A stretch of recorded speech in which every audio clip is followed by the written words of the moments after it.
Ladies and gentlemen, Kim here. Welcome to the daily update. Hope you guys had a good day trading today. Market is up about 0.9% there. On the S&P Nasdaq 1.7%, semiconductor 2.9 down. Russell 2000 transport, banks, energy, biotech, healthcare, home builders, utilities, retail, emerging market, every single sectors are green today. Bitcoin up, Bitcoin down. Gold, silver miners are also dollar flat. Oil down, treasury bond up. The rates are up. VIX is also up today. Let's stay with S&P 500 ETF. Spider 65-minute chart here.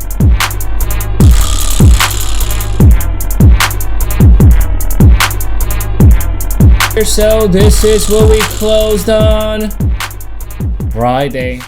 Looks like we actually saw slight gap up here this morning, as you can see, right above the micro-term moving average, and that gap and the micro-term pivot, it looks like it held on the first 2 hours. Keep in mind that little gap is still open. As you can see, that lower wick still didn't quite get there, didn't fully fill. When the gap is not fully filled, especially when the micro-term moving average is rising, we want to give favor to the buyers. Perfect. And with that, as you can see, third hour, fourth hour, and then finally on the fifth hour, what happened was we broke above Friday's swing high there, made new highs. First time since September of last year.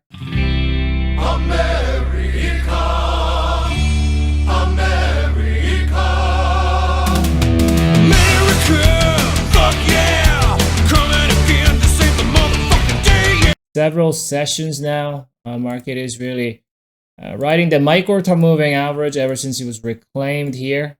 And several times it did act as support.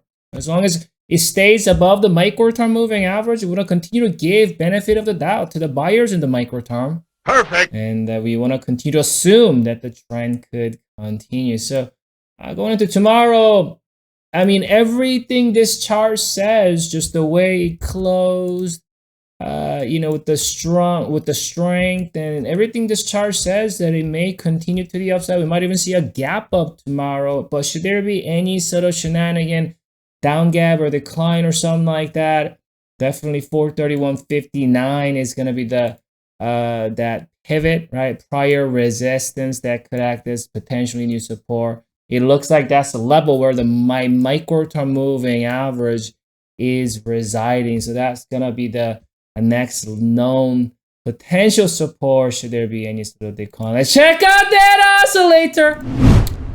As I talked about earlier today on my Twitter feed, what we have is it sort of looked like there's going to be some kind of a bearish divergence on Friday after close. It actually, this is what it looked like on Friday. Here, I'll show you. So it sort of looked like this. This is what it looked like on Friday, right?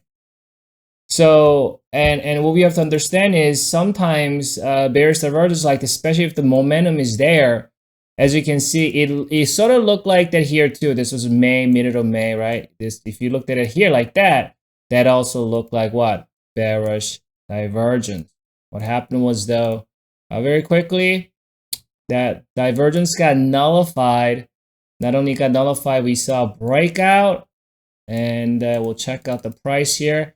And that's that move right there, just right there, right above the micro-term. I can even draw that falling resistance right here. The micro-term moving average is there, and we see that breakout. That's exactly very similar price action what we witnessed today. As you can see, it looked as though we might have what it looked like, sort of possibly a bearish divergence, right? You can see the lower high on the price on the oscillator, but higher high on the price action, just a definitive higher high there.